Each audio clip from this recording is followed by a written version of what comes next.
Ya Allah, Ya Allah.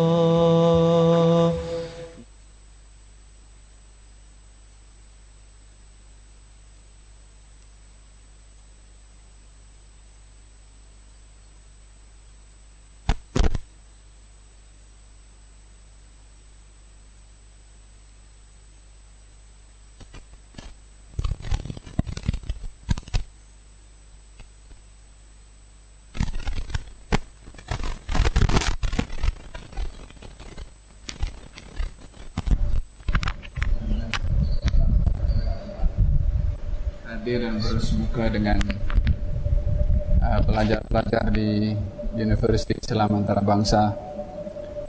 InsyaAllah kita cuba untuk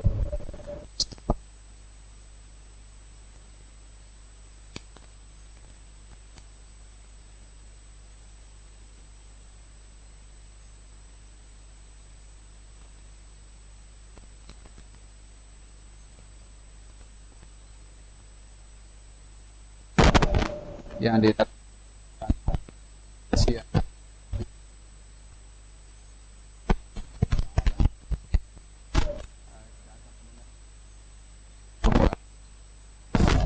Dan bersama-sama kita untuk mengupas, dan bila mana ada persoalan boleh ditanya secara langsung atau boleh bertulis insyaAllah.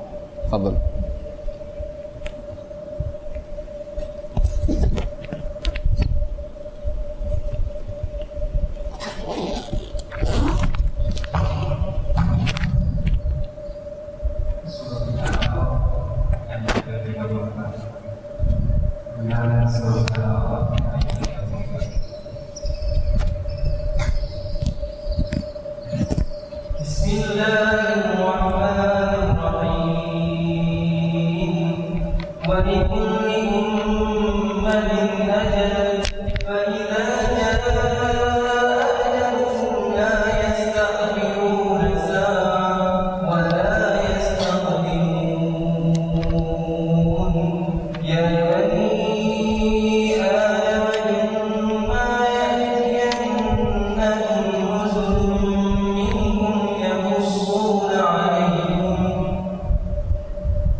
قال ادخلوا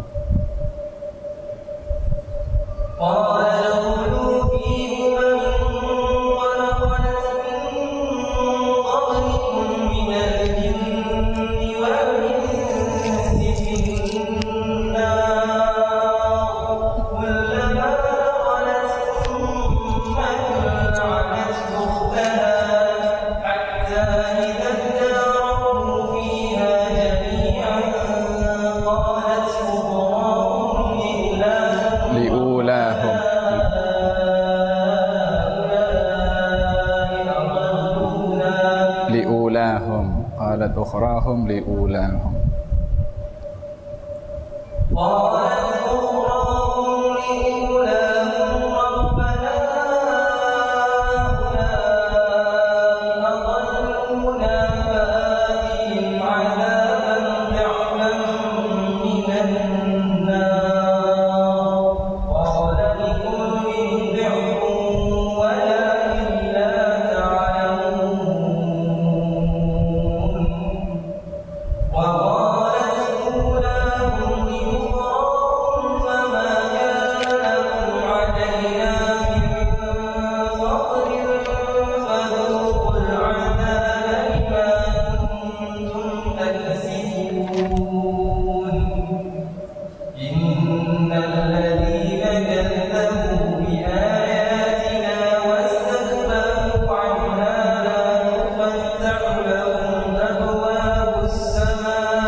fiha.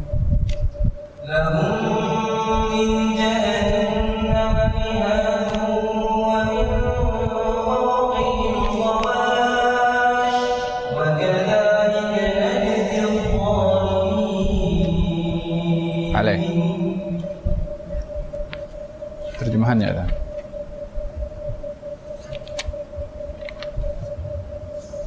Dan bagi yang Tuhan ada tempoh, yakni yang telah ditetapkan, maka apabila datang tempoh, tidak dapat mereka dikemudiankan walau sesaat, dan tidak dapat pula mereka didahulukan.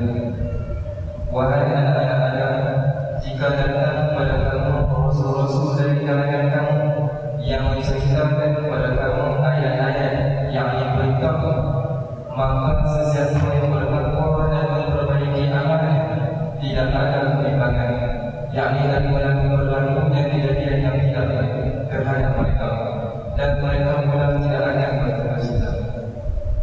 Dan orang-orang yang mendustakan ayat-ayat yakni kitab kami dan kitabku, yakni bangsa dirinya lebih daripada mematuhinya, mereka adalah di neraka, mereka kekal di dalamnya. Maka tidak ada yang lebih zalim daripada orang yang berdusta terhadap Allah atau yang mendustakan ayat-ayatnya. Orang-orang itu akan mendapat bahagian mereka yang di dunia dari apa yang telah tersurat yakni bagi mereka, hingga apabila datang kepada mereka utusan-utusan kami yakni malaikat yang mengambil nyawa mereka, bertanyalah malaikat itu yang kepada mereka, manakah makhluk-makhluk dan benda-benda yang kamu sembah selain Allah? Mereka menjawab, semuanya itu telah hilang lenyap daripada kami. Dan mereka pula menjadi saksi terhadap diri mereka sendiri bahawa mereka adalah orang-orang yang ingkar.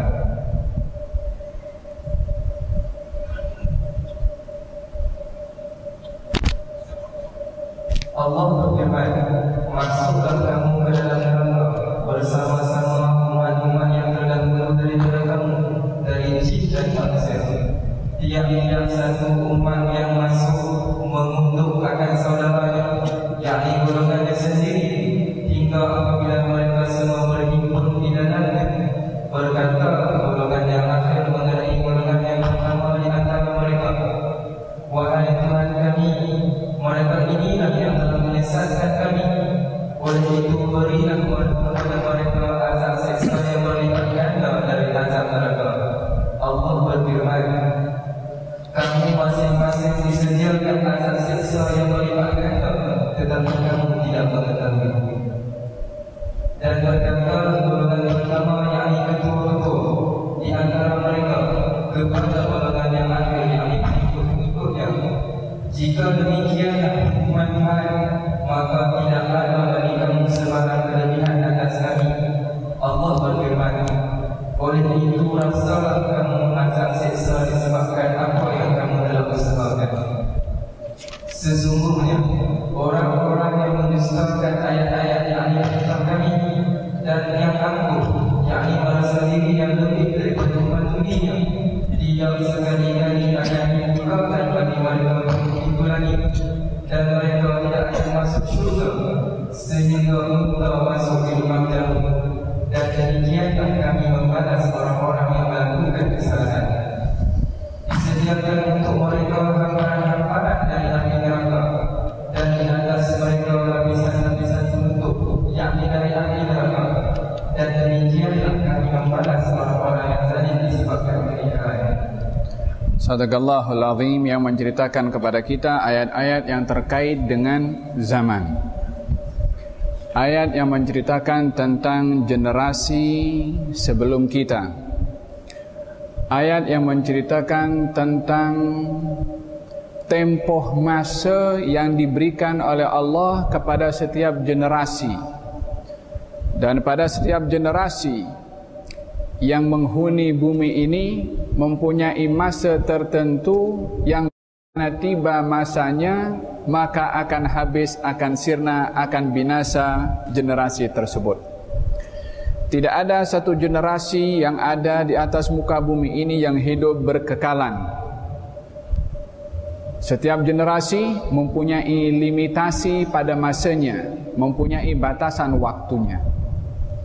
Al-Quranul Karim menceritakan tentang umat-umat sebelum umat Nabi SAW, umat para Nabi dan Rasul sebelum baginda Rasulullah, baik itu pengikut Nabi Nuh, pengikut Nabi Hud, Nabi Saleh, yakni kaum Ad, kaum Thamud, kaum Iram, Bani Israel, Yahudi dan Kristian, dan juga umat-umat yang dikisahkan oleh Allah Subhanahu wa taala di dalam Al-Qur'anul Karim. Kemana mereka hari ini? Mereka hanya menjadi satu sebutan di dalam sejarah, cerita di dalam sejarah, baik itu dalam Al-Quranul Karim ataupun dalam sejarah-sejarah yang ditulis generasi demi generasi hingga ke zaman kita sekarang. Termasuk di setiap agama pun juga kita akan mendapati kisah dan sejarah umat-umat sebelum Rasulullah. Dalam hal ini kita melihat bahwasanya Al-Quranul Karim juga concern dengan sejarah. Akan tetapi Quran bukan kitab sejarah. Al-Quranul Karim memberikan perhatian tentang sains, tetapi ianya bukan kitab sains. Al-Quranul Karim bercerita tentang community masyarakat, tetapi ianya bukan kitab sosiologi. Al-Quranul Karim menceritakan tentang peninggalan-peninggalan umat terdahulu yang disimpan, tetapi ianya bukan sebagai satu kitab yang menceritakan museum. Al-Quranul Karim adalah buku firman Allah Subhanahu wa taala yang merangkumi segala perkara yang terkait dengan manusia. Naam, ianya menceritakan tentang sains. Betul. Al-Quran juga bercerita tentang sejarah. Diceritakan sejarah-sejarah umat yang terdahulu, agar supaya umat manusia menyadari dan menghayati isi kandungan Al-Quranul Karim. Ianya merangkumi pelbagai macam bidang disiplin ilmu yang ada di zaman kita sekarang. Berbicara tentang ilmu bahasa Arab, ada dalam Quran. Berbicara tentang matematik, ada dalam Quran. Berbicara tentang ilmu pertanian, ada di dalam Quran. Walaupun ianya bukan merupakan kitab pertanian ataupun bukan kitab matematik untuk dijadikan sebagai satu diletakkan label tertentu kepada Quran bahwasanya ia kitab sejarah atau matematik atau sains. Tak boleh mengatakan demikian.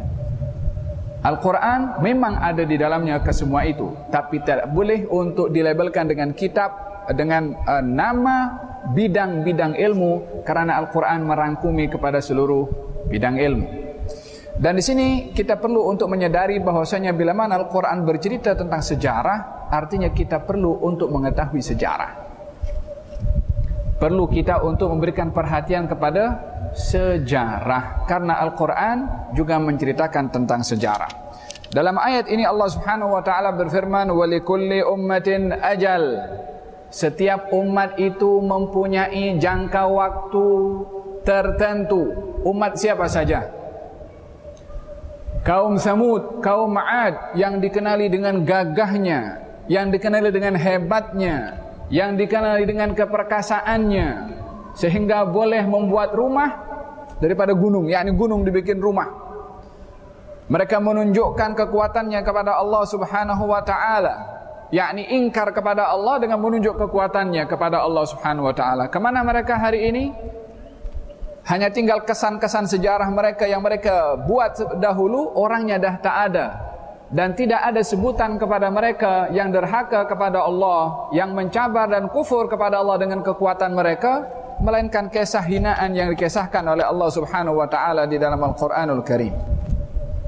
Akan tetapi Nabi yang Allah utus kepada mereka, yang tidak sombong, yang beriman kepada Allah Subhanahu wa taala, hingga hari ini kisahnya pun dikisah dalam bentuk pujian dan sanjungan dari Allah Subhanahu wa taala. Maka manusia ini di dalam hidup bila mana meninggal dunia, dua keadaan mereka, imma dicela, imma dipuji oleh Allah Subhanahu wa taala. Dan ini adalah sunnatullah fil kaun.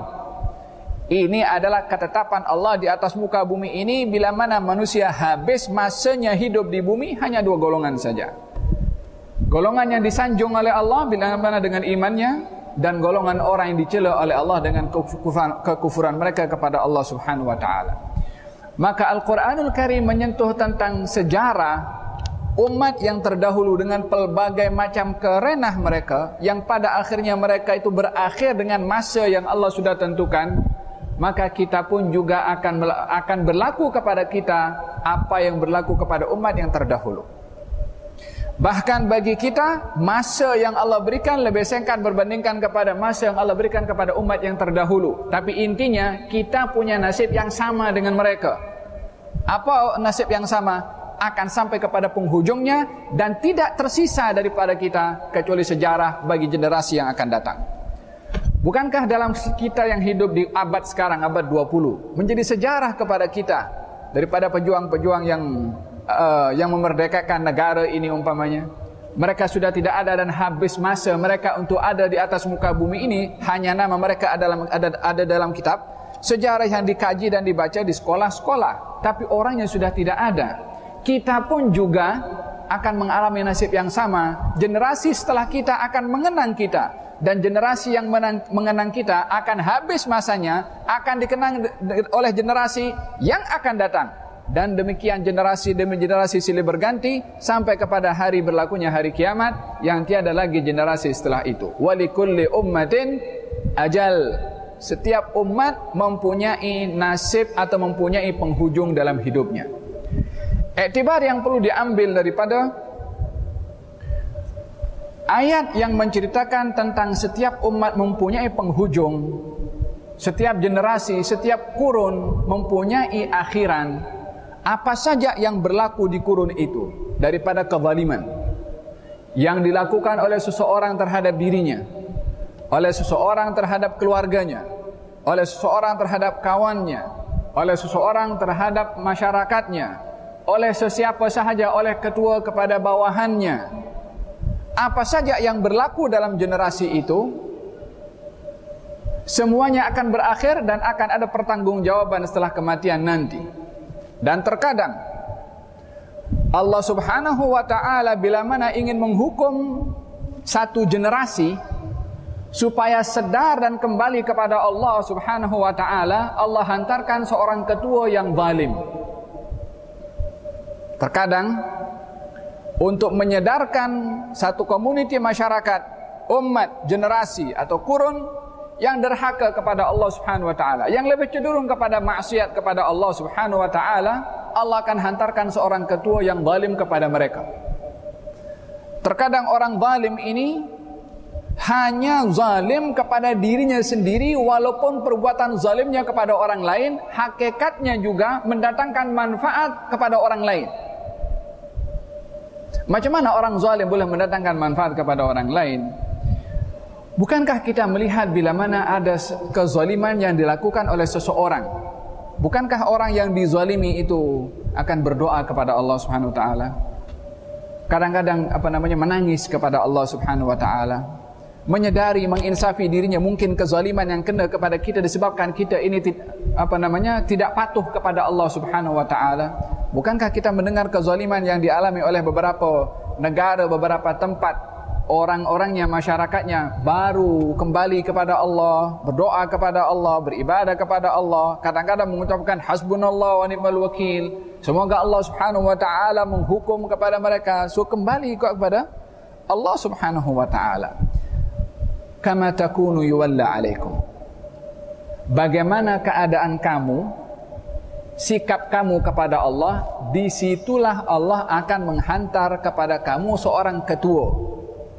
Kalau kita zalim, kalau kita ingkar, Allah akan hantarkan ketua yang untuk menindas kepada kita dan juga menekan kepada kita dan zalim kepada kita. Sebabnya kita sendiri yang zalim kepada diri sendiri dengan tidak patuh kepada Allah Subhanahu wa ta'ala. Di dalam Al-Quranul Karim juga Allah Subhanahu wa ta'ala pernah menghantarkan seorang ketua yang zalim kepada orang, kepada golongan, kepada kaum, kepada bangsa, agar supaya bangsa itu sedar. Allah Subhanahu wa ta'ala menghantarkan Fir'aun untuk Bani Israel. Apa sebab Allah hantarkan Fir'aun kepada Bani Israel? Untuk menyadarkan Bani Israel daripada perbuatannya kepada Allah Subhanahu wa ta'ala. Allah berfirman dalam Al-Quran, dalam surat Al-Isra, la tufsidunna fil ardi marratain. Hai Bani Israel, kamu akan melakukan di atas muka bumi ini kerosakan 2 kali. Pada setiap kali Bani Israel melakukan kerosakan, Allah hantarkan satu kaum untuk menindas. Allah menghantarkan seorang ketua untuk menindas kepada Bani Israel. Yang pertama, Bani Israel melakukan kerosakan di atas muka bumi ini, Allah hantarkan Fir'aun sehingga mereka diperhamba oleh Fir'aun, ditindas, diseksa sehingga tak mengenali atau tak punya jati diri atau identiti dirinya sendiri. Ketika mereka Bani Israel mulai sedar, Allah hantarkan Nabi Musa untuk menyelamatkan Bani Israel. Berlaku kerosakan kali yang kedua setelah diselamatkan oleh Allah Subhanahu wa ta'ala. Kerosakan yang kedua, Allah hantarkan seorang ketua pemimpin Persia namanya Bukhtanasar, yang juga membentras ataupun membantai kepada ramai daripada kalangan Bani Israel. Yang pada akhirnya Allah Subhanahu wa ta'ala selamatkan juga kali yang kedua kepada Bani Israel, dan masih ada generasi Bani Israel sampai sekarang. Tapi 2 kali mereka banyak melakukan kerosakan di atas muka bumi ini, Allah hantarkan ketua untuk menghukum zalim kepada mereka sebab perbuatan mereka sendiri kepada Allah Subhanahu wa ta'ala. Lalu Allah mengancam kali yang ketiga, wala in uttum, kalau kamu Bani Israel sekali lagi kembali melakukan kezaliman, yakni ingkar kepada Allah Subhanahu wa ta'ala, udna, kami Allah akan balik juga kepada engkau, akan perangi kamu, akan hantarkan orang untuk menindas kepada kamu. Dan 2 kali Bani Israel melakukan kerosakan di atas muka bumi ini, Allah hantarkan seorang untuk zalim kepada mereka sehingga mereka sedar. Allah hantarkan orang untuk menyelamatkan. Yang penting mereka sedar. Dan 2 kali sudah berlaku kezaliman, ini kali yang ketiga. Allahu a'lam, siapa yang akan dihantar oleh Allah Subhanahu wa ta'ala untuk menghukum kepada Bani Israel. Walikulli ummatin ajal, setiap umat mempunyai batasan waktunya. Umat, generasi, ada ketuanya, ada pemimpinnya, dan ada kehidupan masyarakat dengan sistem yang berlaku pada umat tersebut. Tapi masing-masing akan berakhir. Apa yang berlaku di zaman kita sekarang daripada beberapa kejadian di negara-negara yang menyedihkan hati kita bila mana kita melihatnya, disebabkan orang-orang yang zalim akan juga berakhir pada masanya. Masing-masing akan mempunyai penghujungnya. Walau sya'allahu ma fa'aluh, kalau Allah berkehendak apa yang mereka buat kezaliman itu tidak terjadi, maka mereka tak akan melakukan. Tak akan mungkin melakukan kezaliman. Tapi Allah berkehendak dengan izin Allah, dengan hikmah dan rahasia yang dikehendaki oleh Allah. Tapi masing-masing ada penghujungnya.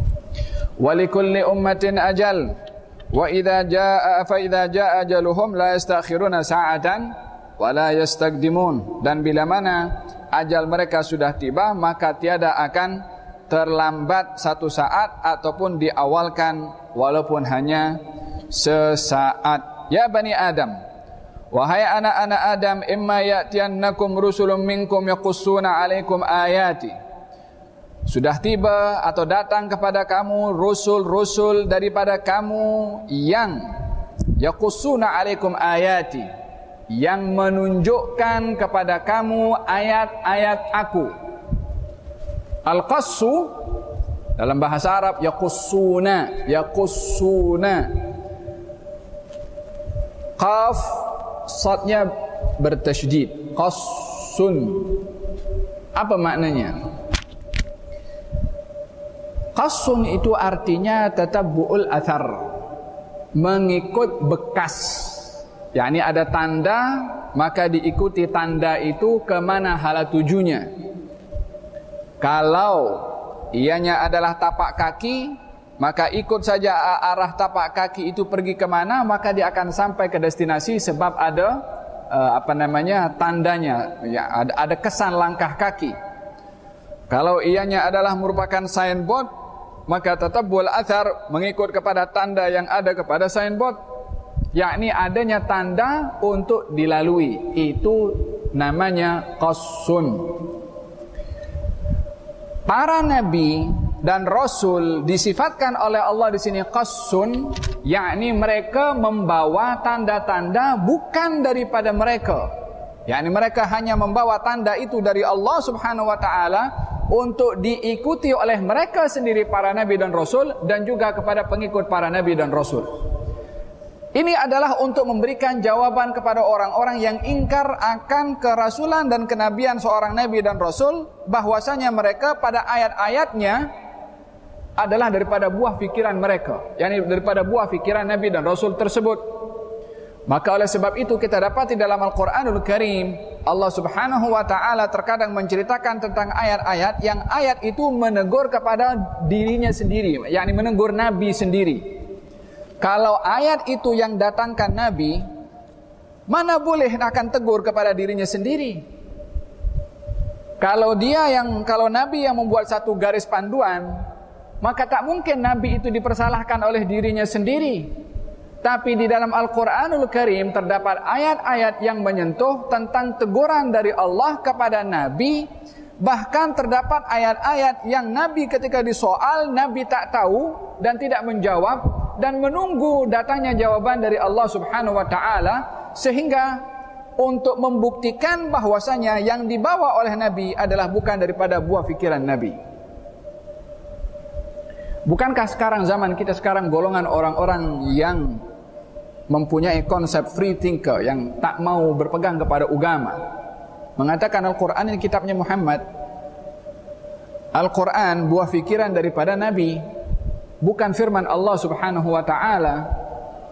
Padahal kalau kita memberikan jawaban kepada mereka supaya mereka bertafakur tentang isi kandungan Al-Quranul Karim, berapa kali Nabi disoal oleh beberapa orang-orang kafir Quraisy, Nabi tidak memberikan jawaban kepada mereka disebabkan Nabi tidak dapat wahyu untuk menjawab. Kalau Quran datang daripada Nabi, jawab saja langsung. Bahkan di dalam Al-Quranul Karim ada satu tindakan yang dilakukan oleh Nabi, yang tindakan itu diperbetulkan oleh Allah Subhanahu wa ta'ala, yakni ditegur oleh Allah kepada Nabi SAW dan diperbetulkan jawabannya. Datang seorang kepada Nabi, golongan kaum musyrikin Quraisy, tanya 3 perkara. Bertanya tentang ruh, bertanya tentang Ashabul Kahfi, dan juga bertanya tentang Dzulqarnain. Nabi mengatakan, esok aku jawab. Esok didatangi lagi oleh kaum musyrikin Quraisy. Mana jawabannya? Nabi kata belum mendapat wahyu. Lusa 3 hari sampai beberapa hari tak dapat jawaban. Nabi tidak menjawab. Kalau Quran datang daripada Nabi, kenapa tidak spontan Nabi menjawabnya? Akan tetapi setelah beberapa hari baru datang wahyu dan diberikan jawabannya oleh Nabi SAW. Bahkan di dalam Al-Quranul Karim Allah Subhanahu wa ta'ala mengingatkan dan menegur kepada Nabi atas satu sikap tindakan yang ketika itu tidak sesuai dengan yang diinginkan oleh Allah Subhanahu wa ta'ala. Dalam masalah tawanan kaum musyrikin dalam peperangan Badar, kaum muslimin menawan kaum musyrikin. Lalu Nabi berbincang bagaimana menghadapi dengan tawanan ini. Kata Sayyidina Abu Bakar mengatakan baik ditebus. Nabi pun cenderung untuk mengatakan demikian. Sayyidina Umar mengatakan tidak, karena dihukum dengan tegas. Waktu itu Nabi mengambil keputusan untuk menjadikan tawanan peperangan Badar untuk ditebus. Turun firman Allah Subhanahu wa ta'ala, yang menguatkan pandangan Sayyidina Umar Ibn Khattab berbandingkan kepada pandangan Sayyidina Abu Bakar, dan juga termasuk pandangan baginda Rasulullah sallallahu alaihi wasallam. Di sini tidak timbul untuk mengatakan Sayyidina Umar lebih tahu daripada Nabi. Tidak boleh untuk mengatakan Sayyidina Umar lebih tepat jawabannya daripada Nabi. Justru ini untuk membuktikan bahwasanya apa yang akan diambil tindakan oleh Nabi tidak datang daripada Nabi sendiri, tapi datang daripada Allah Subhanahu wa taala. Oleh sebab itu ayat ini memberitahukan bahwasanya para nabi dan rasul datang kepada kamu membawa ayat-ayat kami, yakni rasul itu membawa ayat-ayat dari Allah Subhanahu wa taala. Oleh sebab itu para nabi dan rasul sebelum diangkat menjadi nabi dan rasul sudah dijaga daripada dusta, sehingga bila mana sudah resmi diangkat menjadi nabi dan rasul, orang lain akan percaya kepada apa yang dibawa olehnya. Karena kalau sebelum menjadi nabi dan rasul tidak pernah berdusta kepada manusia, tidak mungkin nabi dan rasul ketika diangkat menjadi nabi berdusta dengan menggunakan Allah Subhanahu wa taala. Idzan walladzina kadzdzabu biayatina ya bani Adam, wahai anak-anak Adam, imma ya'tiyannakum rusulun minkum, datang kepada kamu rasul-rasul bahagian daripada diri kamu sendiri. Ya salam, Allah Subhanahu wa taala menghantarkan nabi dan rasul kepada manusia daripada manusia juga, bukan daripada kalangan malaikat. Sebab apa? Sebab kalau dihantarkan oleh Allah nabi dan rasul daripada kalangan para malaikat, manusia tidak boleh meniru malaikat. Tabiat malaikat berbeza dengan tabiat manusia. Bahkan ketika kaum musyrikin datang kepada Rasulullah menolak kenabian Rasulullah dengan mengatakan, adakah dia mendakwah menjadi nabi sementara dia berjalan di pasar, makan seperti kita, minum seperti kita? Mana ada nabi demikian? Kata mereka menyoal tentang tak mungkin nabi daripada kalangan manusia. Allah menjawab, kalau di atas muka bumi ini ada malaikat, kami hantar malaikat untuk dihantarkan nabi, maka kami akan hantarkan malaikat untuk berdakwah kepada mereka daripada jenis yang sama. Supaya apa? Supaya apa yang dirasa oleh manusia, permasalahan yang dihadapi oleh manusia, tabiat naluri manusia ada juga kepada nabi yang juga manusia. Kalau manusia sakit, nabi pun boleh sakit. Kalau manusia susah, nabi pun boleh susah. Kalau manusia punya sifat-sifat gembira dan sedih, nabi pun juga demikian. Perkongsian kemanusiaan itu lebih memberikan kepada, menguatkan kepada manusia itu untuk beriman kepada nabi yang dihantar oleh Allah dengan daripada jenis manusia itu sendiri. Kalau daripada malaikat, malaikat tak ada nafsu, maka manusia akan mengatakan, iyalah dia malaikat tak ada nafsu, bukan macam kita. Maka akan menjadi banyak keuzuran kepada manusia untuk melanggar Allah disebabkan oleh kerana nabi yang diutus oleh Allah dan bukan kalangan daripada manusia. Dan demikian Allah Subhanahu wa taala mengutuskan nabi daripada kalangan manusia sendiri. Rusulun minkum yaqussuna 'alaikum ayati famanittaqa, barang siapa yang bertakwa wa aslaha dan juga berbuat baik, fala khaufun 'alaihim wala hum yahzanun. Yakni kalau Nabi datang membawa ayat-ayat Allah Subhanahu wa taala, maka mereka yang mahu bertakwa kepada Allah dan memperbaiki. Apa maksud bertakwa dan memperbaiki? Al-Imam Ibnu Katsir mengatakan bahwasanya barang siapa yang bertakwa, yakni bermakna takut kepada Allah dengan meninggalkan apa yang dilarang. Wa aslaha, berbuat baik, maksudnya melakukan perkara yang diperintah. Yakni dua perkara. Tarkul manhiyat, meninggalkan apa yang dilarang. Yang kedua adalah fi'lut ta'at, melakukan apa yang diperintahkan dalam ketaatan kepada Allah Subhanahu wa taala. Barang siapa yang bertakwa dengan meninggalkan apa yang dilarang, wa aslaha, dan melakukan apa yang diperintahkan daripada ketaatan, fala khaufun 'alaihim wala hum yahzanun. Mereka tidak akan takut dan mereka tidak akan sedih. Apa beza takut dengan sedih? Takut itu kepada perkara yang akan dihadapi, tapi sedih kepada perkara yang lepas atau yang di belakang. Orang yang dia meninggalkan perkara yang haram, melakukan perkara yang taat, Allah beri jaminan dua, tidak takut dan tidak sedih. Tidak takut kepada perkara yang akan datang. Maksud daripada perkara yang akan datang adalah kematian. Tidak sedih kepada perkara yang di belakang, yakni tidak sedih ketika berpisah daripada dunia, yang dia selesa dengan dunia, yang dia sedang menikmati dengan keduniaan. Bila mana orang akan meninggalkan apa perkara yang biasa dia nikmat dengannya, maka dia akan sedih. Orang kalau nak tinggalkan kampungnya, dia pun sedih. Meninggalkan kenikmatan yang biasa didapat, dia akan sedih, yakni akan ditinggalkan. Al-Quranul Karim memberikan jaminan kepada orang yang dia meninggalkan perkara yang dilarang dan melakukan perkara yang diperintahkan, akan diberikan jaminan oleh Allah Subhanahu wa taala dua. Tidak takut kepada perkara yang akan datang dan tidak sedih kepada perkara yang ditinggalkan. Oleh sebab itu di dalam Al-Quranul Karim juga Allah Subhanahu wa taala berfirman tentang orang-orang yang tentang orang-orang yang berbuat taat dan meninggalkan perkara yang maksiat. Sebelum meninggal dunia, Allah akan hantarkan malaikat untuk membisikkan di telinganya, untuk mengatakan jangan kamu takut dan jangan kamu sedih. Yang boleh dengar hanya orang yang sedang nazak tadi itu. Yang lain tak boleh dengar.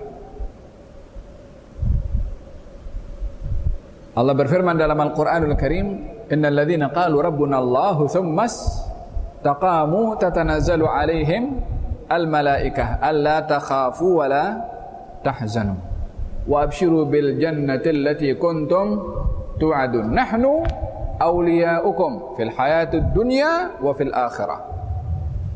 Sesungguhnya orang-orang yang beriman dan istiqamah di dalam iman, malaikat akan turun berkali-kali untuk memberitahukan kepadanya, jangan kamu takut, jangan kamu sedih. Yang berbicara malaikat, yang beritahu malaikat. Kepada siapa? Kepada orang beriman dan istiqamah dalam iman.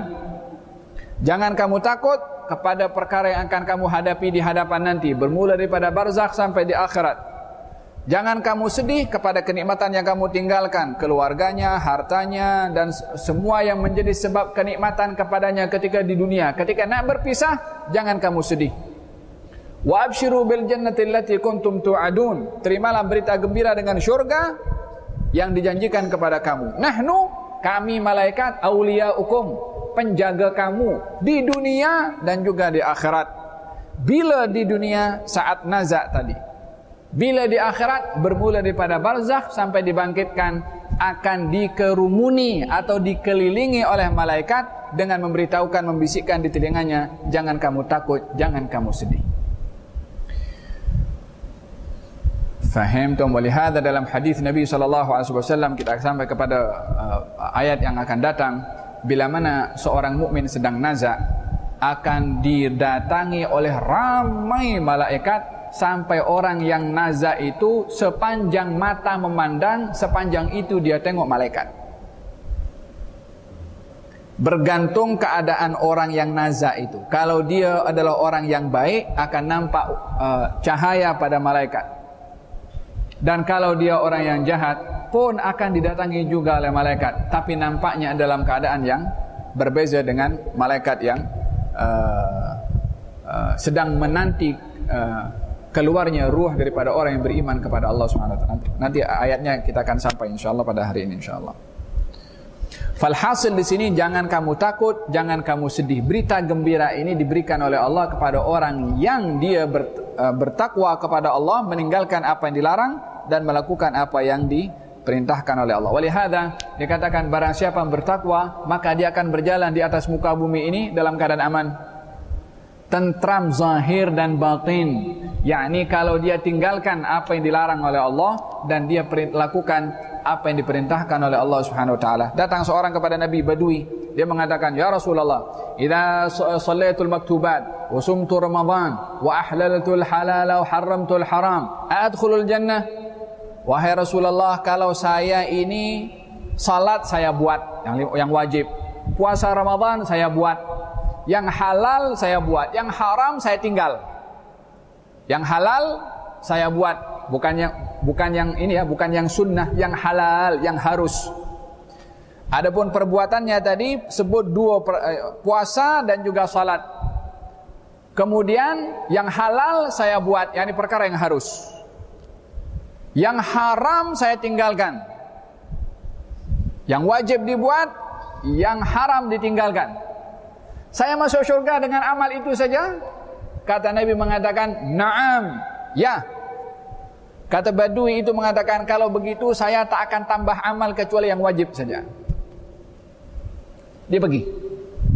Kata Nabi, "Qad aflaha wa abihi in sadaq."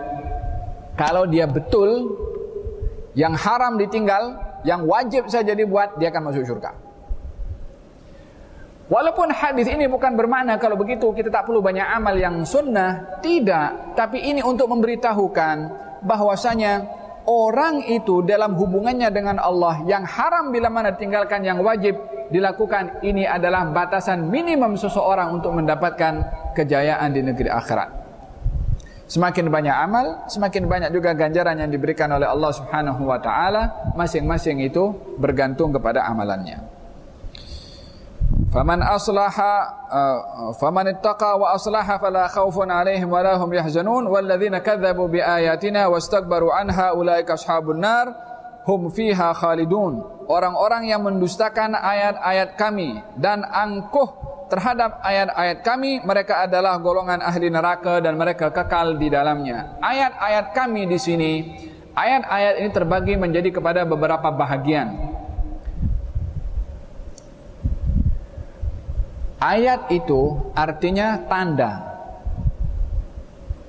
Bila mana disebutkan dalam ayatun atau ayat, artinya adalah tanda atau tanda-tanda.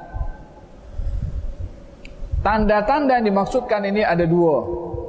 Yang pertama adalah tanda-tanda atau ayat-ayat kauniyah. Ayat-ayat, tanda-tanda yang bersifat alam. Matahari, bulan, planet, bintang, bumi, udara, langit, dan seterusnya. Ini tanda-tanda kauniyah, ayat-ayat kauniyah.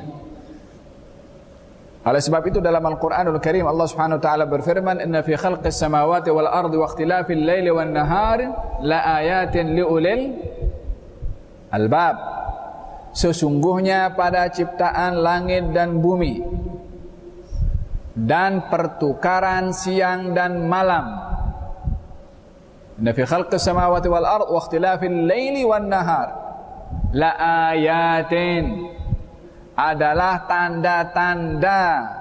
Yakni maksudnya di sini ya tadilah langit, bumi, siang, malam dan pertukarannya, itu tanda-tanda kebesaran Allah bagi orang yang mahu bertafakkur. Siang, malam, bumi dan juga langit disebutkan oleh Allah tanda-tanda kebesaran Allah Subhanahu wa taala. Wa min ayatihi, dan di antara tanda-tanda kebesaran Allah Subhanahu wa taala, malam, matahari, bulan, itu pun juga bahagian daripada tanda-tanda kebesaran Allah Subhanahu wa taala. Ini tanda-tanda kauniyah, yakni yang bersifat alam. Yang kedua, ayat ini berupa mukjizat. Berupa mukjizat. Seperti keluarnya onta daripada batu, sebagai mukjizat yang Allah berikan kepada Nabi Saleh. Allah menceritakan keluarnya onta daripada batu, tanda kebesaran Allah Subhanahu wa taala. Itu tanda bersifat mukjizat. Dan bagi kita umat Nabi sallallahu alaihi wasallam adalah ayat-ayat Quran adalah merupakan mukjizat yang diberikan oleh Allah Subhanahu wa taala kepada baginda Rasulullah. Ayat ini dalam ayat ini Allah berfirman, dan orang-orang yang mendustakan ayat-ayat kami, yakni ayat-ayat kami, baik itu ayat-ayat kauniyah, alam, ataupun ayat-ayat yang bersifat mukjizat, yang termasuk bagi kita adalah Al-Quranul Karim sebagai tanda atau sebagai ayat-ayat firman Allah Subhanahu wa taala, wastakbaru anha, dan mereka takabur, angkuh dengannya. Yakni dengan apa angkuh? Dengan Al-Quranul Karim. Kita dalam Al-Quranul Karim ketika turun kepada Nabi SAW, Nabi kalau baca Quran, jangankan kaum muslimin yang mendengarkan, orang bukan Islam pun juga dengar bacaan baginda Rasulullah, karena mereka menyadari kebenaran yang tersimpan di dalam Al-Quranul Karim. As-Sirah menceritakan bahwasanya baginda kalau membaca di waktu malam, kaum musyrikin itu bersembunyi mendengar daripada belakang rumah Nabi untuk mendengarkan bacaan-bacaan Nabi SAW. Nabi selesai baca, mereka balik. Mereka menikmati dengan bacaan Nabi, tapi keesokan harinya kufur kepada Nabi SAW. Walaupun tahu apa yang dibaca itu adalah merupakan satu kebenaran. Ini angkuh. Kalau tadi kadzabu, mendustakan, yakni mendustakan ini didasari dengan kejahilan. Tapi kalau angkuh, maka dia tahu kalau itu benar dan dia tak mau untuk menerima. Kaum musyrikin Quraisy, sebahagian daripada mereka, khususnya mereka orang-orang yang mempunyai ilmu, tahu kebenaran Al-Quranul Karim, tapi mereka angkuh untuk menerima. Sehingga satu hari terserempak, salah seorang daripada kaum musyrikin yang datang daripada rumah Nabi mendengarkan bacaan Quran, atau keluar malam untuk pergi ke rumah Nabi, yakni daripada belakang untuk mendengarkan bacaan Quran, terserempak dengan orang lain. Mau kemana kamu? Didapati masing-masing ingin datang ke rumah Nabi mendengarkan bacaan Al-Quranul Karim. Kata mereka berdua, kalau apa yang kita buat ini diketahui oleh pengikut-pengikut kita, maka mereka akan beriman kepada Muhammad. Maka mereka berpakat, oke, kali ini jangan kita datang lagi untuk mendengarkan bacaan-bacaan yang dibaca oleh baginda Rasulullah sallallahu alaihi wasallam. Idzan mereka bukan tidak tahu Al-Quran yang dibawa oleh Nabi itu dalam merupakan firman Allah, tapi mereka angkuh dan takabur untuk menerima Al-Quran Al-Karim. Mereka yang demikian ini adalah ashabun nar, hum fiha khalidun, mereka kekal berada di dalam neraka. Faman azlamu mimman iftara 'ala Allahi kadziban aw kadzdzaba bi ayatihi. Siapakah orang yang lebih zalim daripada orang yang berdusta menggunakan nama Allah? Iftara 'ala Allah, dusta guna nama Allah. Yani orang kalau berdusta itu sudah merupakan satu perkara yang aib, tapi berdusta dengan menggunakan nama Allah, berdusta atas nama agama adalah aibnya lebih besar. Oleh sebab itu, tidak ada dusta yang lebih dahsyat dan lebih berbahaya berbandingkan kepada dusta menggunakan nama agama. Berdusta dengan menggunakan nama agama pernah berlaku kepada Bani Israel yang memalsukan ayat-ayat Allah Subhanahu wa taala, menafsirkan ayat-ayat Allah bukan kepada tempatnya. Ini dusta kepada agama.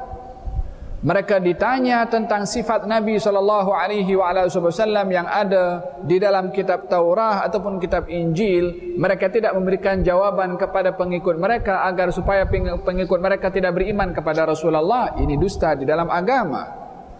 Ataupun mereka menafsirkan dengan tafsiran yang untuk menipu kepada pengikut mereka. Ini pun bahagian daripada dusta dengan nama agama. Dan apa yang berlaku di ramai daripada kalangan umat Islam sekarang ini adalah pendustaan juga kepada agama.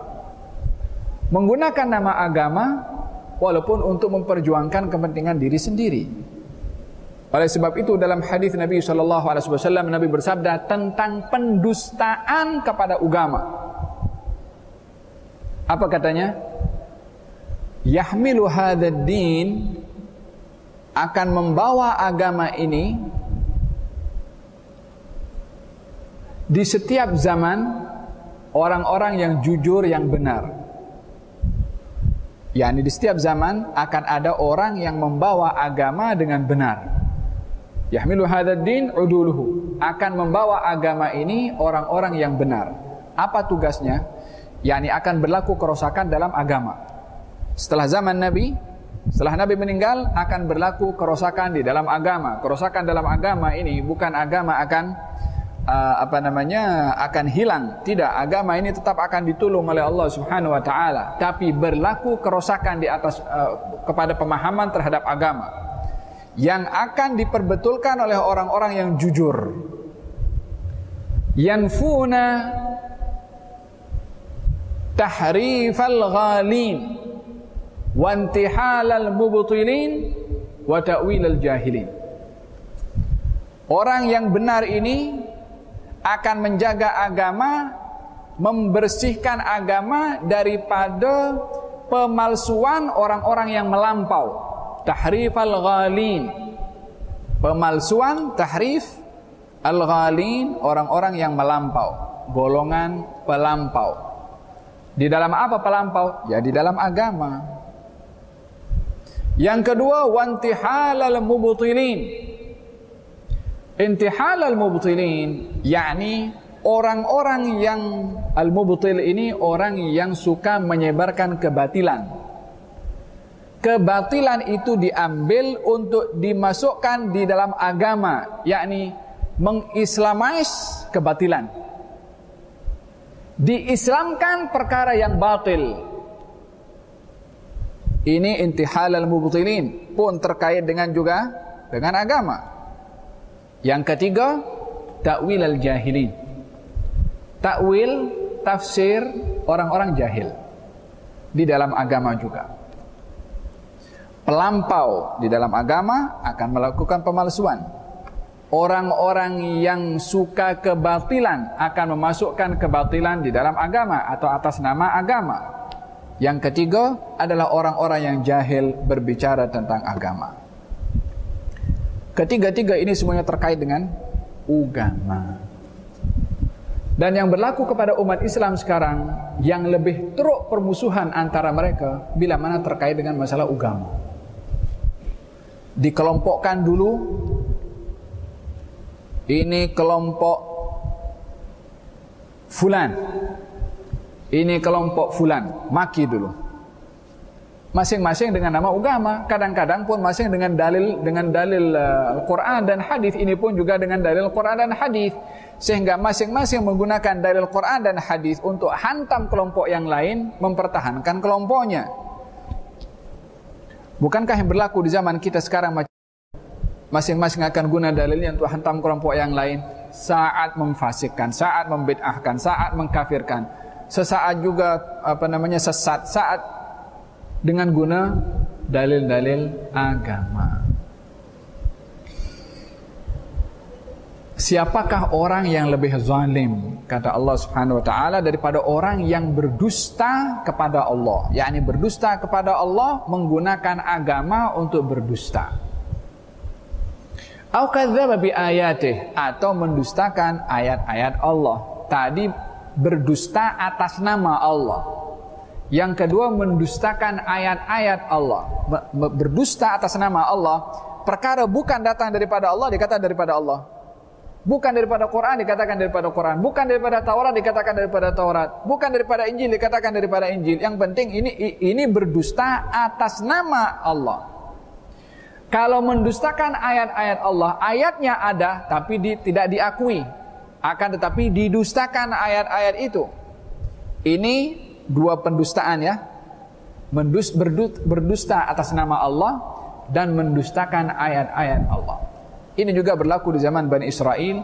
Fawailul lilladzina yaktubuna alkitaba biaydihim thumma yaquluna hadza min indillah. Celaka orang-orang yang menulis dengan tangan mereka. Menulis apa? Menulis ilmu, menulis ayat-ayat, menulis catatan-catatan. Thumma yaquluna hadza min indillah. Ini daripada Allah Subhanahu wa taala. Wa ma huwa min indillah. Hakikatnya itu bukan daripada Allah Subhanahu wa taala, tapi dikata daripada Allah Subhanahu wa taala. Tangannya itu yang gatal catat tulisan-tulisan dan mengatakan ini daripada Allah. Ini berdusta atas nama Allah, berdusta atas nama Rasul, berdusta atas nama agama. Adapun mendustakan ayat-ayat Allah, ayatnya ada di situ, tapi tak dipercayai. Ini mendustakan ayat-ayat Allah Subhanahu wa taala. Dua perkara ya. Faman adlamu, siapa orang yang lebih zalim daripada orang yang berdusta atas nama Allah atau mendustakan ayat-ayat Allah Subhanahu wa taala. Ulaika, mereka itu yanaluhum nasibuhum minal kitab. Walaupun perangai mereka mendustakan ayat-ayat Allah, walaupun mereka berdusta atas nama Allah, tetapi apa yang Allah tentukan kepada mereka daripada nasib mereka, rezeki mereka, umur mereka, Allah tetap penuhi. Jadi orang yang berdusta atas nama agama atau mendustakan ayat-ayat Allah, bukan terus Allah akan hancurkan seketika oleh Allah Subhanahu wa taala. Tidak. Apa yang Allah dah catat kepada mereka tentang rezeki mereka, keluarga mereka, umur mereka, kehidupan mereka, akan mereka dapat juga. Dan pendustaan yang mereka lakukan dengan nikmat yang Allah beri, umur yang Allah beri, adalah merupakan satu istidraj. Apa itu istidraj? Istidraj ini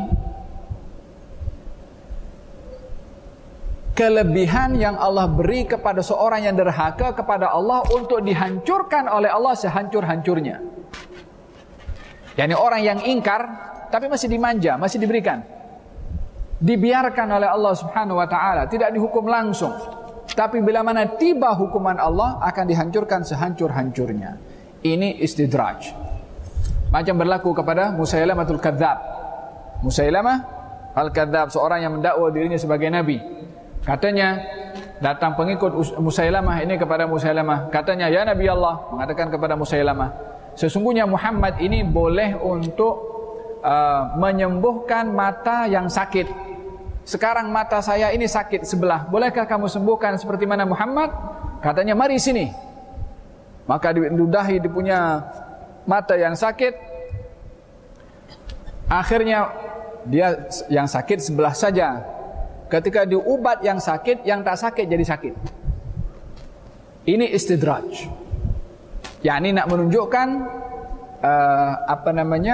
di sebalik yang diinginkan oleh orang tersebut, atau dimanjakan untuk melakukan kerosakan dengan merajalela, dibiarkan dulu. Tapi bila mana tiba, maka akan dihancurkan oleh Allah dengan sehancur-hancurnya. Ulaika yanaluhum nasibuhum minal kitab hatta idza ja'atuhum rusuluna yatawaffawnahum. Bila mana tiba rasul-rasul kami, yakni malaikat maut, maka mereka akan dimatikan oleh Allah, akan dimatikan oleh rasul-rasul kami. Kita dalam Al-Quranul Karim bercerita tentang masalah makhluk yang tentang kematian atau pencabutan nyawa. Allah Subhanahu wa taala sebutkan dengan 3 sirah atau 3 uslub atau 3 kaifiyah. Terkadang Allah Subhanahu wa taala menisbahkan yang mencabut nyawa itu adalah Allah. Terkadang Allah sebutkan yang mencabut nyawa itu malaikat maut. Terkadang Allah menyebutkan tentang yang mencabut nyawa itu rasul-rasul, yaitu malaikat-malaikat. Yakni tidak terhad kepada malaikat maut. Ayat yang menceritakan kalau Allah yang mencabut nyawa, Allahu yatawaffal anfusa hina mautiha. Allah yang mematikan nyawa ketika tiba ajalnya. Di sini Allah menyatakan Allah yang mematikan. Terkadang Allah menyebutkan tentang yang mematikan itu adalah malaikat maut. Apa dalam surat As-Sajdah itu?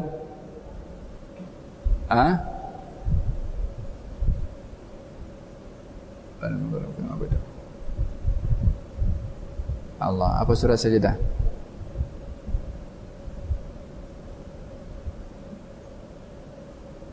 Baris pertama itu.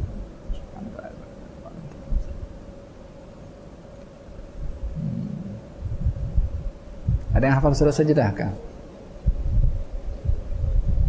Summa yatawaffakum malakul maut alladhi wukila bikum summa ila rabbikum turja'un. Summa yatawaffakum malakul maut alladhi wukila bikum. Dan Kemudian akan mematikan kamu malaikat maut yang diwakilkan untuk mematikan kamu. Di sini Allah menisbahkan kematian atau pencabutan nyawa oleh malaikat maut. Tapi dalam ayat ini Allah berfirman, "Idza ja'atuhum rusuluna." Datang kepada mereka rasul-rasul kami, yakni malaikat-malaikat pencabut nyawa. Kemudian yatawaffawnahum, dan mematikan mereka, yakni para malaikat itu mematikan manusia. Ada berapa ayat yang menceritakan tentang pencabutan nyawa? 3. 1 dinisbahkan kepada Allah, yang kedua dinisbahkan kepada khas malaikat maut, yang ketiga adalah dinisbahkan kepada rasul-rasul, yakni malaikat-malaikat, yakni selain daripada malaikat maut. Kepelbagaian ayat di dalam Al-Quran ketika menceritakan sedemikian adalah menunjukkan satu dengan yang lain saling menafsirkan, bukan kontradiksi. Bukan ada pertembungan antara ayat, tetapi saling kuat menguatkan dan tafsir menafsirkan. Bila mana kematian dinisbahkan kepada Allah Subhanahu wa taala, karena Allah yang menciptakan mati, Allah juga yang akan berhak untuk mematikan. Adapun malaikat maut bukan mematikan, tetapi menjalankan tugas Allah untuk mencabut nyawa. Yani bukan malaikat maut mematikan maknanya punya kuasa untuk mematikan orang, tak, tapi mencabut nyawa. Kematian itu adalah milik Allah Subhanahu wa taala. Huwallazi khalaqal mauta wal hayata liyabluwakum ayyukum ahsanu amala. Dialah yang menciptakan mati dan juga menciptakan hidup, yakni Allah Subhanahu wa taala. Malaikat bukan mematikan, mencabut nyawa. Yang mematikan adalah Allah Subhanahu wa taala. Jadi malaikat maut ketika ditugaskan untuk mencabut nyawa adalah setelah mendapatkan perintah dari Allah Subhanahu wa taala. Dinisbahkan kepada Allah sebagai menciptakan kematian. Dinisbahkan kepada malaikat adalah malaikat maut sebagai menerima arahan dari Allah Subhanahu wa taala untuk mematikan. Malaikat maut yang akan membagi arahan kepada malaikat-malaikat yang lain untuk mematikan nyawa orang lain. Dalam hal ini malaikat maut di dalam mencabut nyawa bukan sendirian, tetapi dia punya malaikat-malaikat yang lain yang ditugaskan oleh malaikat maut, ketuanya adalah malaikat maut untuk mencabut nyawa umat manusia. Walihada kadang-kadang dalam satu saat sekian ramai orang mati. Bagaimana boleh berlaku demikian? Tugasan daripada ramai malaikat-malaikat Allah Subhanahu wa taala. Qalu aina ma kuntum tad'una min dunillah. Mana sembahan-sembahan yang kamu sembah selain daripada Allah? Mereka mengatakan, qalu dhallu anna wa syahidu ala anfusihim annahum kanu kafirin. Mereka mengatakan mereka lenyap daripada kami, dan mereka mengakui ke atas diri mereka kalau mereka adalah orang-orang yang kufur kepada Allah Subhanahu wa taala. Ada beberapa ayat yang tak sempat nak dibahaskan lebih panjang lagi. Kita berhenti pada ayat yang ke-37. InsyaAllah pada kelas yang akan datang kita sambung pada ayat yang ke-38 insyaAllah. Qal fil hadits, baginda Rasulullah sallallahu alaihi wasallam bersabda tentang bagaimana orang itu bila mana dimatikan oleh Allah Subhanahu wa taala. Fil hadits diberitahukan seseorang kalau dalam keadaan nazak dan sakaratul maut akan meninggal dunia, Allah Subhanahu wa taala hantarkan malaikat ramai, mempunyai wajah yang bercahaya dan bersinar. Sepanjang mata orang yang nazak itu dapat melihat ke atas malaikat yang sedang menanti keluarnya ruh daripada orang yang beriman tadi. Sementara malaikat maut akan berada di sebahagian kepala. Katanya baginda Rasulullah sallallahu alaihi wasallam bersabda, "Idza qubidha ar-ruh tabi'ahu al-basar." Kalau ruh itu dicabut akan diikuti oleh mata. Oleh sebab itu kita ramai kalau melihat kalau orang meninggal dunia matanya pergi ke atas, dan ia pada hakikatnya mata itu sedang menyaksikan ruh yang keluar daripada tubuh badannya dibawa kemana, itu Tuhan punya badan sudah mengetahui kemana perginya ruh tadi. Malaikat yang datang membawa kafan. Kalau orang itu adalah orang ahli syurga, maka kafannya pun dibawa daripada syurga, dan juga hanut. Hanut macam wangi-wangian yang diletakkan pada kain kafan itu untuk membungkus atau mengkafankan ruh yang sudah keluar tadi. Ruh bila mana keluar, dengan cepatnya diletakkan dalam kafan itu, dibawa oleh sekian ramai malaikat, diiringi oleh sekian ramai malaikat, dibawa pergi ke langit. Sampai di langit akan diketuk pintu langit. Penjaga pintu langit mengatakan, wahai ruh yang wangi, wahai ruh yang tenang, kembalilah kamu kepada Tuhan yang Maha Pengampun. Malaikat penjaga langit akan mengiringi ruh itu masuk ke langit yang kedua. Di langit yang kedua akan disambut dengan sambutan yang sama, sampai langit yang ketiga, keempat, sampai berjumpa dengan Allah Subhanahu wa taala. Barulah Allah Subhanahu wa taala menerima ruh tersebut dan dikembalikan lagi ke bumi untuk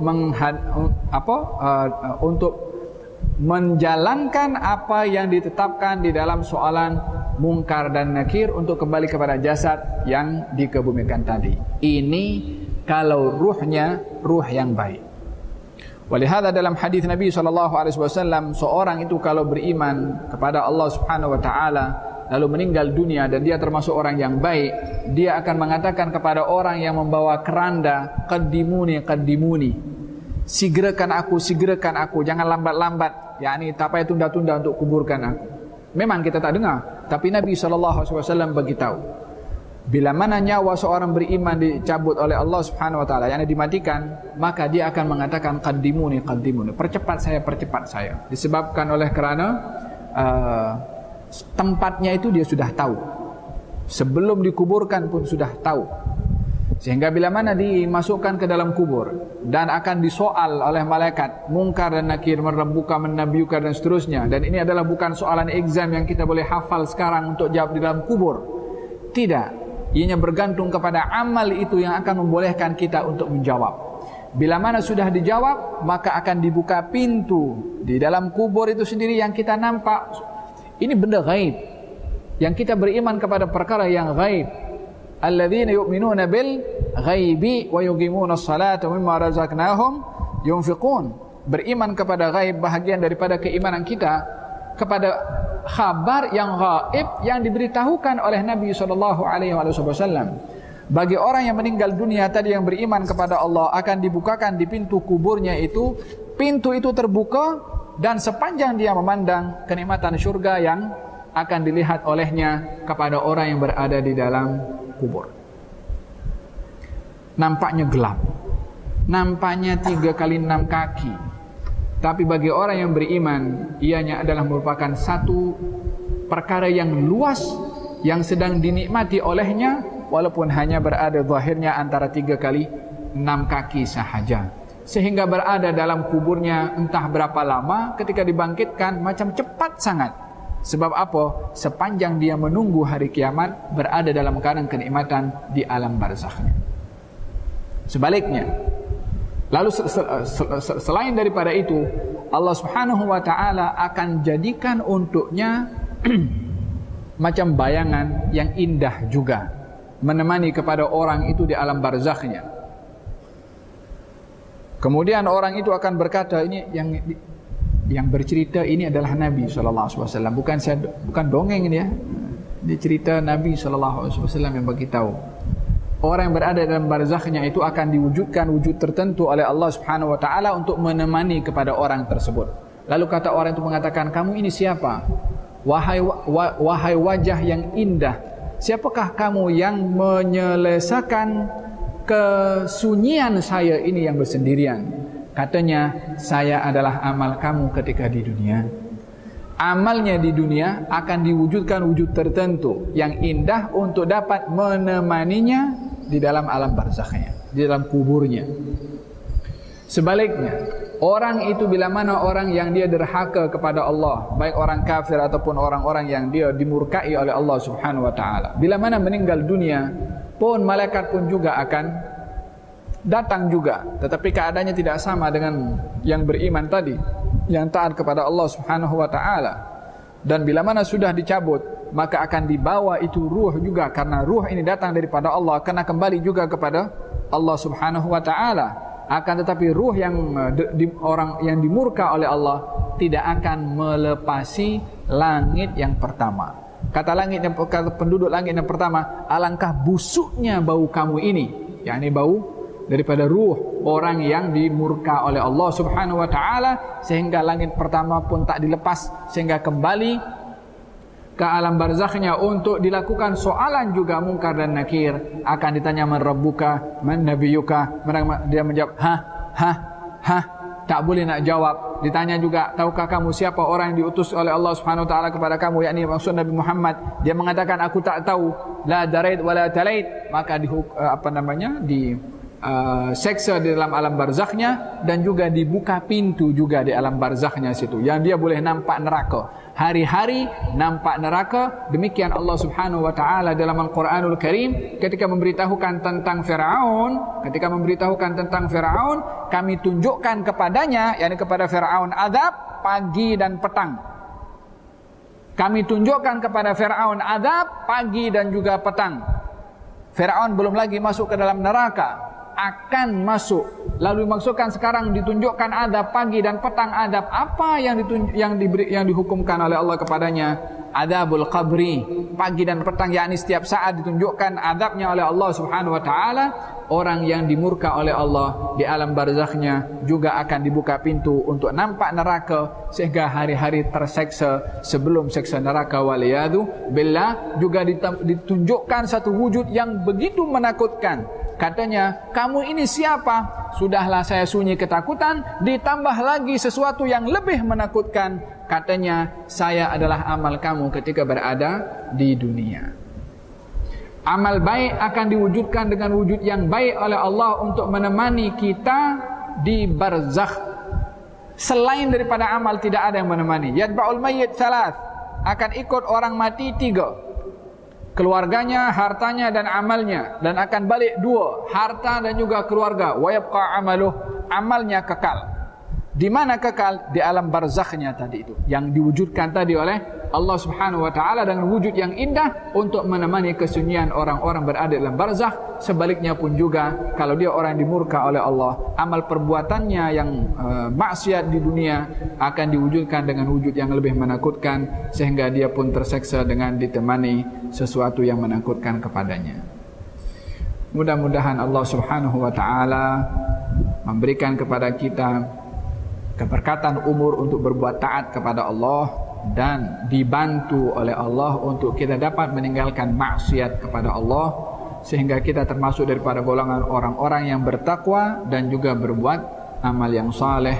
Amin Allahumma amin. Gerak sikit, kena ambil fiqh sikitnya 2,5. Bismillah.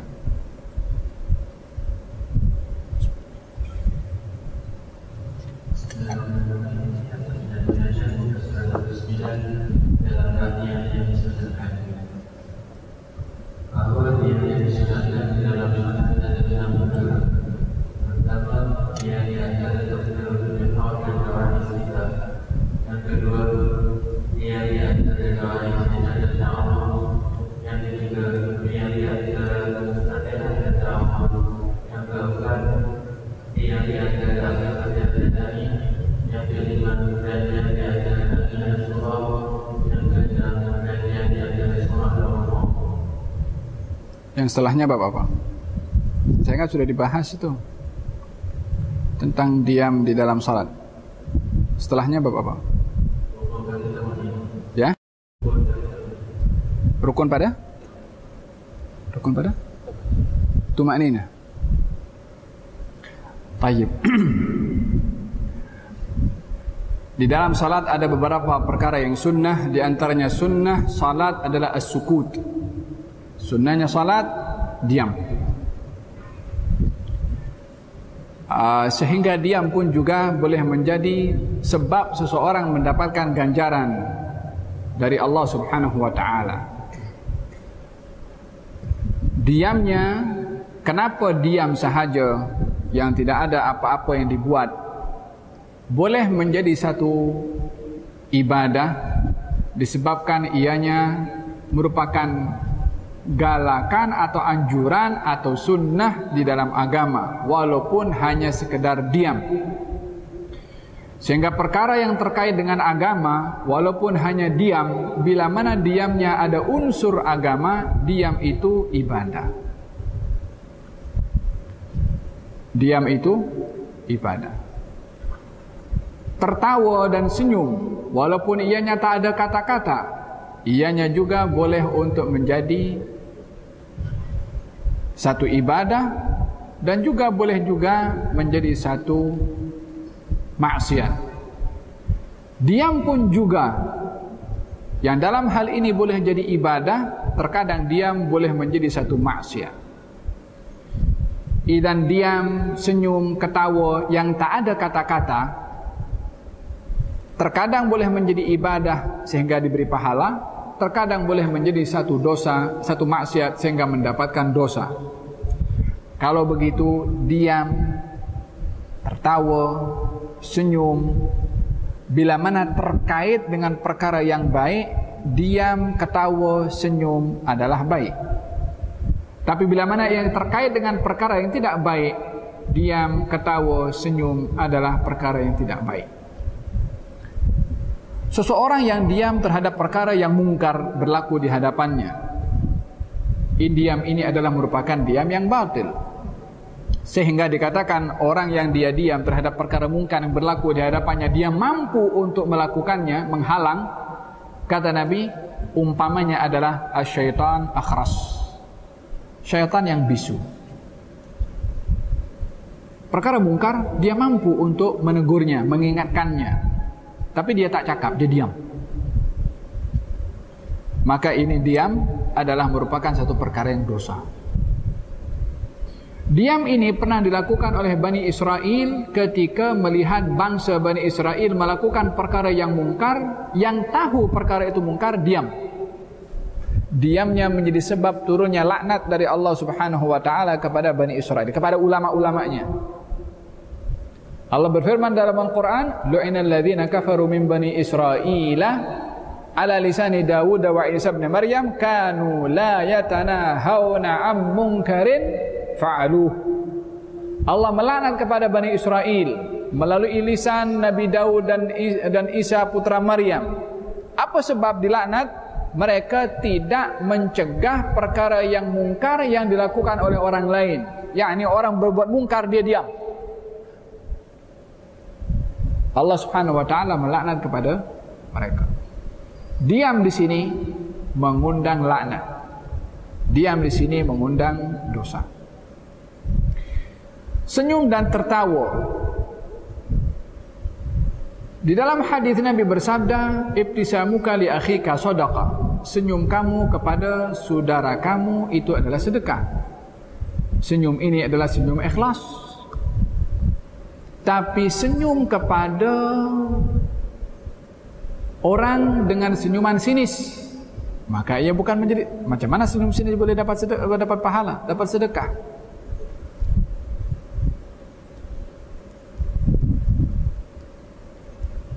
Dalam Al-Quranul Karim, Allah Subhanahu wa taala berfirman tentang senyuman Nabi Sulaiman.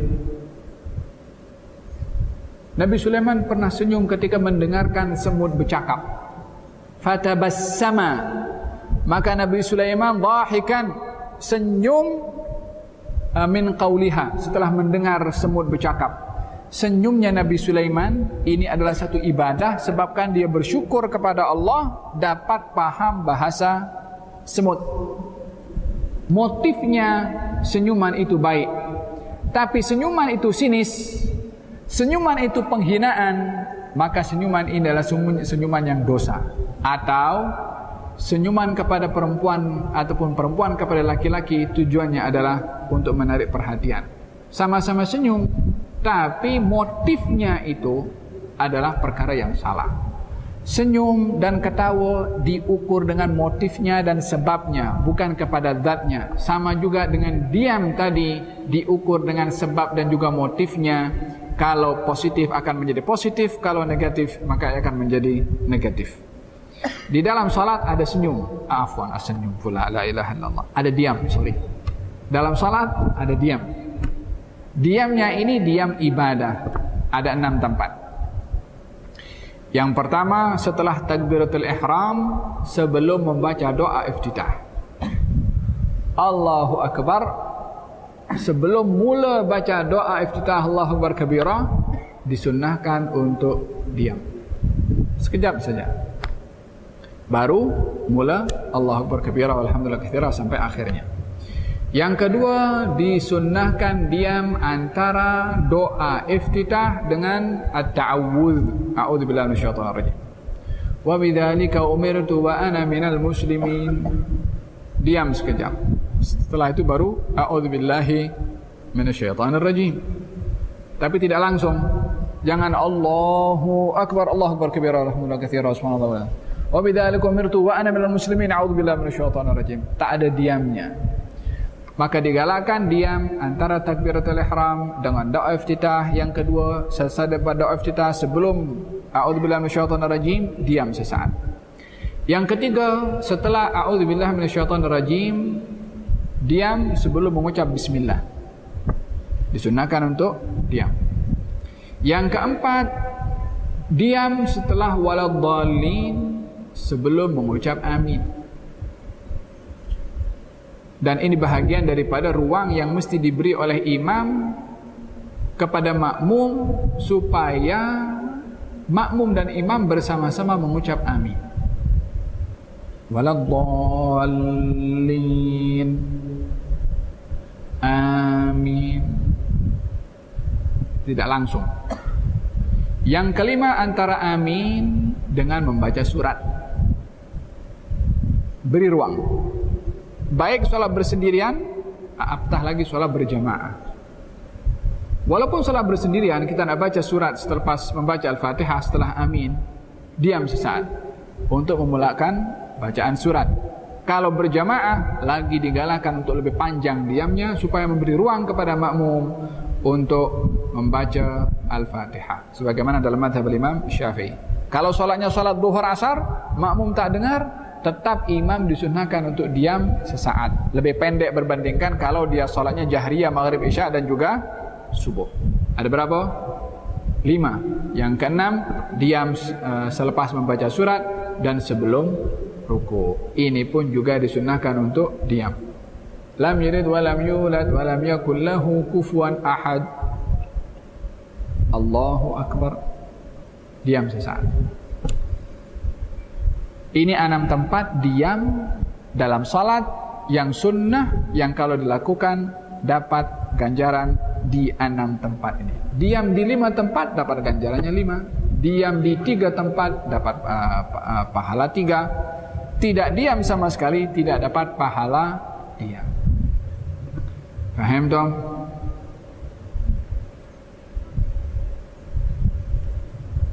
Wallahu ta'ala alam bisawab. Qal man kan yu'min billahi wal yawmil akhir falyakul khairan aw liyasmut. Barang siapa beriman kepada Allah dan hari akhir, maka hendaklah dia berkata yang baik atau diam.